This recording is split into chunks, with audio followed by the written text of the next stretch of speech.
Ya, untuk membahas lebih dalam soal prospek industri asuransi di tengah pandemi yang kian tinggi, kita telah bergabung dengan Ketua Umum Asuransi Umum Indonesia AAUI Hastanto Sri Margi Widodo.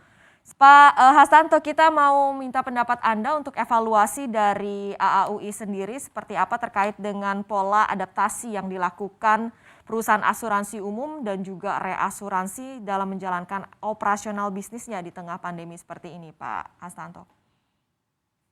Oke, terima kasih Bu Alin. Jadi memang terutama terhadap kondisi yang saat ini terjadi, ini sesuatu yang sangat sebenarnya unimaginable, tapi during unimaginable time seperti ini, kita juga kemarin berhasil melakukan hal yang sebenarnya sebelumnya unthinkable ya, nggak mungkin, belum pernah kita pikirkan dan kemarin berhasil kami lakukan adalah kami bersama 39 perusahaan asuransi di bawah Asosiasi Asuransi Umum, kita bersama-sama membuat sentra vaksinasi yang telah berhasil memvaksinasi hampir 11.000 masyarakat, pegawai asuransi dan masyarakat. Sebagai bentuk dari fungsi asuransi adalah untuk menyediakan jasa pelindungan pada saat-saat sulit dan susah.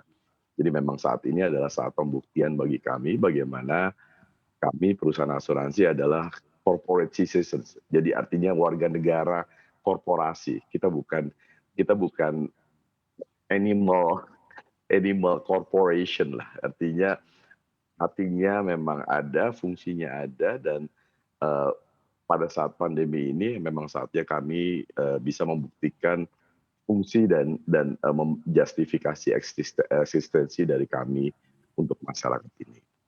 Dan terkait dengan pandemi ini tentunya kami setelah coba untuk melakukan kalau bisa semuanya full work from home.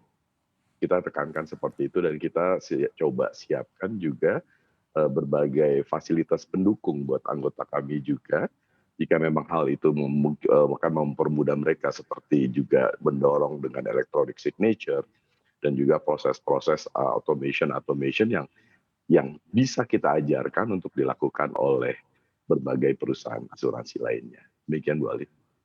Ya, Pak Hastanto, ini kita mau minta pendapat Anda juga untuk di masa pandemi ini. Tadi kita lihat data sampai per April 2021 masih bisa mencatatkan pertumbuhan. Nah, untuk sisa tahun ini, seperti apa Anda melihat prospek pertumbuhan premi asuransi dan reasuransi juga, Pak? Oke. Mungkin angka yang kalau kita lihat kemarin ada pertumbuhan sedikit 5% itu sebenarnya ada artefak di mana ada produksi-produksi signifikan dari beberapa grup yang besar yang memang hanya terjadi selama 2 tahun sekali. Kalau kita take that away from the numbers, itu kita lihat sebenarnya kontraksi yang ada di asuransi umum sekitar 25%. Nah, jadi dengan konteks bahwa asuransinya, dengan konteks bahwa mall, kemudian hotel, dan berbagai industri mungkin yang paling menjadi kontributor paling besar di asuransi properti, eh, itu udah sesuatu kenyataan yang memang tidak bisa tidak bisa kita abaikan ya. Jadi bahwa eh, sampai akhir tahun ini ya kita lihat aja GDP kita growth berapa.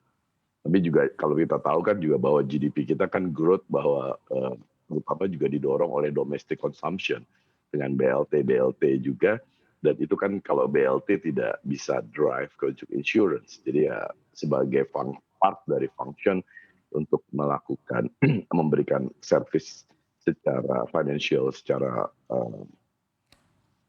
financial di dalam fungsi ekonomi, tentunya asuransi nggak bisa juga berjalan sendiri tanpa ekonomi ini bergerak naik. Dan justru itu karena ini adalah ekonomi pandemi, tentunya kita coba segala usaha yang kita punya. Seperti saat ini kemarin yang kita lakukan adalah kita redirect all CSR dari berbagai perusahaan untuk bisa melakukan vaksinasi.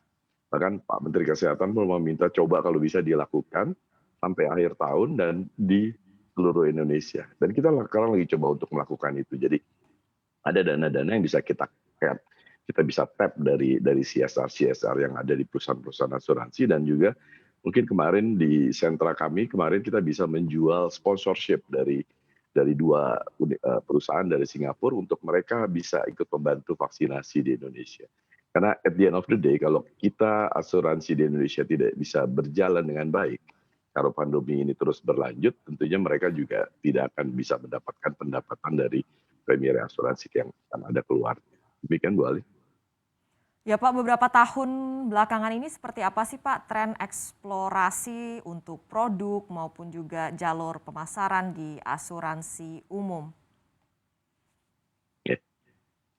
Beberapa tahun ke belakang memang kita sudah mulai masuk ke area-area di mana teknologi related insurance. Nah, kita bicara kita nggak coba masuk ke area-area yang quote unquote agak volatile seperti zaman.com atau kalau kita lihat kemarin seperti cryptocurrency ya.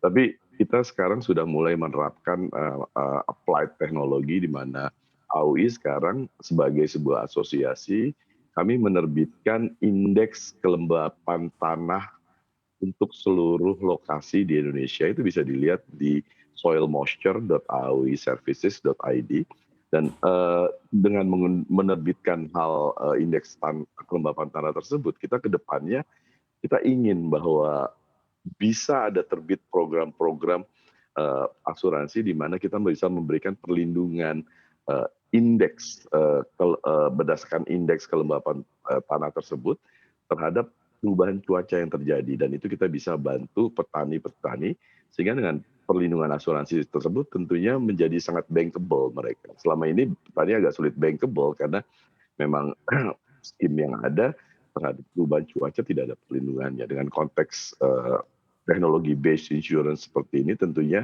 kami berharap bahwa asuransi bisa move on from traditional product, dan juga sebentar lagi seperti yang juga disampaikan oleh OJK, kami akan juga masuk mulai asuransi umum akan mulai menjual produk-produk unit link, dan di situ bisa dikaitkan berbagai macam produk. Tapi mungkin yang ke depan yang akan berjalan adalah UBI, usage based insurance. Jadi apakah sekarang dengan kondisi pandemi kalau mobil saya di rumah, apakah saya harus bayar terus asuransinya? Tentu tidak.